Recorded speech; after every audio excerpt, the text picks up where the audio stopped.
I'll just tell you small example.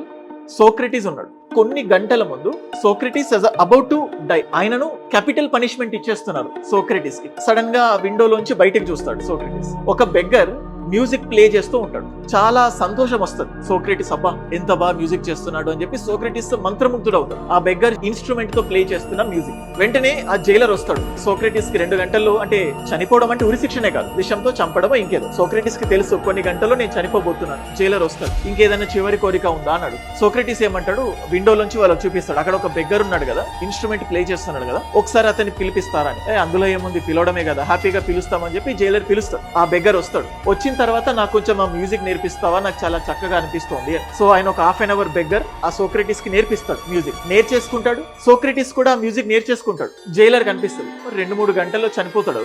ఎందుకు ఇదంతా, నీకు హాయిగా ప్రశాంతంగా ఉండొచ్చు కదా. అందుకే సోక్రటీస్ ని వైస్ మ్యాన్ అంటాడు. నా జీవితం ఎప్పుడు చదువుకోవడమే, చనిపోవడం ఇప్పుడైనా చనిపోతాను, రేపైనా చనిపోతాను, ఎల్లుండైనా చనిపోతాను, ఎవరికి గ్యారంటీ లేదు కదా. But learning is the pursuit of life, happiness. ప్రతి క్షణం నేర్చుకోవాలి, నిరంతరం నేర్చుకునేవాడే లైఫ్ లో చాలా ముందుకెళ్తాడు. కొన్ని గంటల్లో చనిపోయేవాడు నేర్చుకున్నాడు మ్యూజిక్, అవసరం లేదు కదా. సో ఆ లెర్నింగ్ అనేది ఇష్టం ఉండాలి, బాధతోటి ఫోర్స్ఫుల్ గా. ఇప్పుడు నువ్వు ఒక సాఫ్ట్వేర్ ఇండస్ట్రీలో పనిచేస్తున్నావు, నీ మేనేజర్ బలవంతంగా అది ఇది అనే బదులు నీ అంతటా నువ్వు ఇష్టంతో చేస్తే హ్యాపీ లైఫ్ లీడ్ చేస్తావు. ఇక్కడ నేను ఆన్సర్ రాయండి, అది రాయండి, ఇది రాయండి అన్నప్పుడు నువ్వు బలవంతంగా ఫీల్ అవ్వదు, నీ అంతటా నువ్వు ఇష్టంతో రాయాలి. అప్పుడు ఈ సివిల్ సర్వీసెస్ ప్రిపరేషన్ ని నువ్వు ఎంజాయ్ చేస్తావు, యూ లవ్ ఇట్. అందుకోసం చేసే ప్రతి పని నేర్చుకోవడం అనేది ఇట్స్ ప్రాసెస్ అన్నట్టు వెళ్ళాలి. So keep this things in mind.